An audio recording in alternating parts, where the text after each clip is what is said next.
अस्सलाम वालेकुम दोस्तों, हर पल जियो जो ड्रामे मोहरा जी अपडेट सां गॾु हाज़िर थी चुका आहियूं दोस्तों। तो इन खां पहिरियों असांजी चैनल ते न्यू आहे तो सब्सक्राइब करे हाल ते क्लिक कंदा दोस्तों। तो बिना देर रहूं था पंहिंजी अपडेट जे तरफ़ दोस्तों। जी दोस्तों, तव्हांखे ॿुधाईंदा रहूं तो बच्चेघर जेको अलीज़ो ते हमलो थी चुको आहे दोस्तों। तो उहो सिकंदर ई करायो आहे, जीअं त हुन ते हथियारबंदनि जो हमलो ऐं एक्सीडेंट जेको हुनखे करणु पियो चाहे उहो सिकंदर जा माण्हू हुआ जेके हुनखे बार बार माण्हू तंग करे रहिया आहिनि दोस्तों। ऐं जेको आहे त अलीज़ो जो शक जेको त हमज़ा ते वियो ऐं हमज़ा चयो त पंहिंजे साह खे केर बि नथो मारे सघे, मां तोसां ईअं छो कंदुमि आख़िर।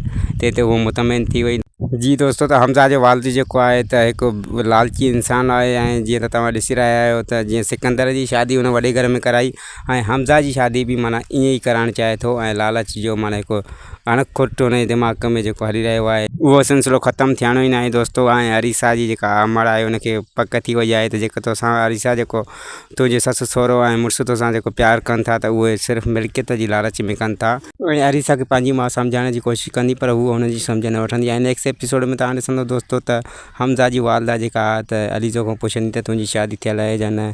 त हुन चयसि त मुंहिंजी क़िस्मत में अञा शादी माना न आई आहे, मुंहिंजी क़िस्मत में शायदि लिखियल ई न आहे। त हुते हमज़ा जी माउ हुनखे चवंदी त तुंहिंजी क़िस्मत में शादी लिखियल न आहे या तूं को वॾो घराणो ॻोल्हणु चाहीं थी त मां वॾे घर में कंहिं में शादी कयां, छो त हू हमज़ा ई पसंदि आहे। त हू हुनखे तानो हणी वेंदी हुते दोस्तों। ऐं ॿिए पासे जेको आहे त हमज़ा जेको आहे अलीज़ो खे चवंदो त मां तोखे कॾहिं बि तोखे तुंहिंजो माज़ी यादि न ॾियारींदुमि ऐं मां तोखे तमामु घणो सुखियो रखंदुमि, तूं मूंसां शादी कर।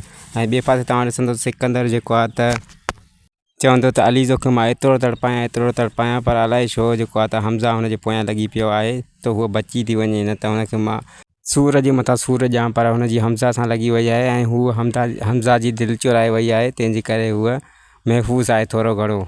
जी दोस्तों, त वधीक अपडेटूं ॾिसण ऐं ॿुधण लाइ सब्सक्राइब कयो असांजे चैनल खे।